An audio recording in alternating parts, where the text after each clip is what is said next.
but it happened. Sihle Zikalala now the new chairperson, and everybody was expecting, you know, that this thing must happen finally. Yeah. A lot of hard work was done behind the scenes to get it going. Absolutely. I think for me the two important things from both conferences to take out here is that the two leaderships represents leaderships that have accepted that Cyril Ramaphosa is the president of the African National Congress.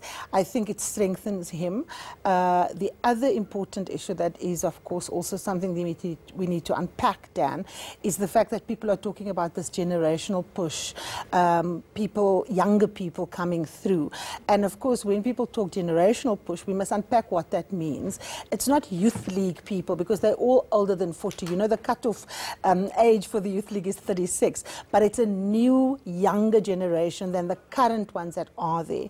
But for me, the key issue is, it's one thing to say, yes, we must have new blood in the ANC, but if we don't know what that new blood stands for, both here and in KwaZulu-Natal, then of course it doesn't really matter. If it's going to be more of the same, then we're going to have a problem, because the African National Congress has very specific challenges. It needs to do a whole range of things. Firstly, it needs to clean up itself, its own organization. It needs to clean up the state. And like both chairpersons said there, it needs to include black people in the economy. One of the ways, of course, is through greater land justice. Okay, now you're talking about including people that are taking it forward, this new generation. When you look at the top leadership in Gauteng that has come out under David Makura, when you look at the one that has come out in KwaZulu-Natal under Sihle Zikalala, are you getting a sense that there's a good mix there? Yeah.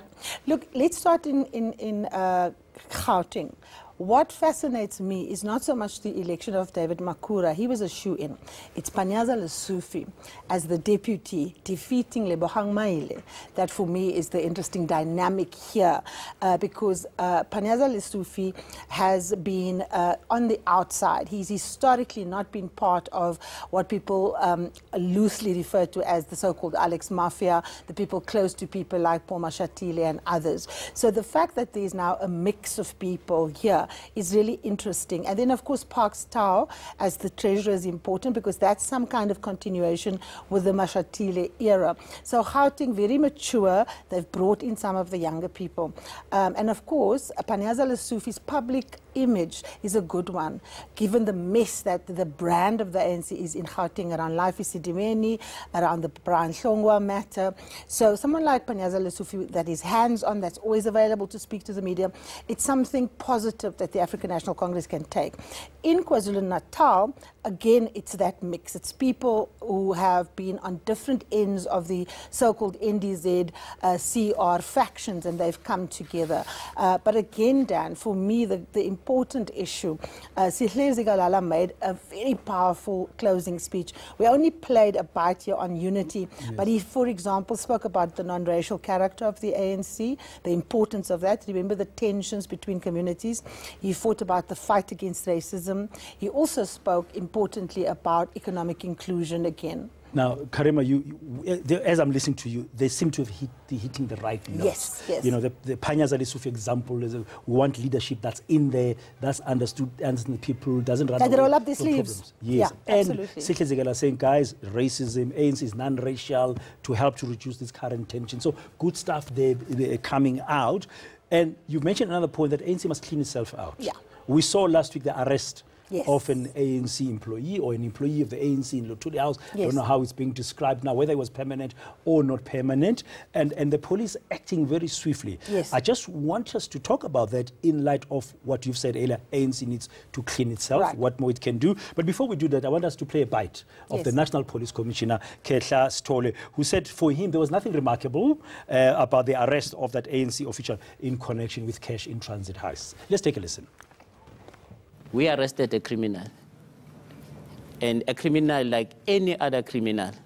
And as the police, we see people committing crimes as criminals, irrespective of where they come from and what their background is.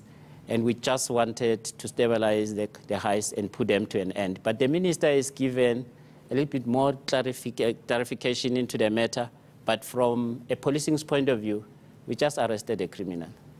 We just arrested a criminal from a police point of view. He's quite correct. But the link with the African National Congress, on the context of what you've said, going forward, they need to clean up the organization and clean up the state. I think this is important, Arrest. Absolutely, and I love the fact that the police commissioner is making no distinction about the fact that the suspect happens to have been in the African National Congress, whether as an employee or as a member. And of course, the minister had an even stronger message. The minister, when he addressed the public last week, said, if there is a suspect in a criminal case, it doesn't matter which floor on Luthuli House that person belongs to. That suspect belongs to the police. And he's not going to comment on the African National Congress. So I think what you're seeing here is the fact that there is an acceptance from ANC politicians, such as Becky Cele, that no matter who is involved in crime, be they senior politicians, officials, business people, if you are arrested, you will be facing the full might of the law. And interestingly enough, of course, former President Jacob Zuma, Dan, appears in court this Friday with a brand new legal team, minus Michael Hulley. That is going to be something to watch out for. And of course, we know that Mr. Mancha, or rather Mr. Mancha from Daniel Mancha, is his legal representative. It's going to be interesting to see the strategy that's going to come out there, because it's almost hard to picture former President Zuma without Michael Hulley. So that cleanup going even to former presidents of the ANC, Dan. Karima, thank you very much. And that's it for, that's all we have time for this morning with Karima Brown here on Morning News Today. Thanks for coming through. Now, what kind of numbers will Eskom be releasing this morning? We'll be talking to Heidi Jokos, who's going to be joining me in the studio to unpack what's been going on at the embattled power utility.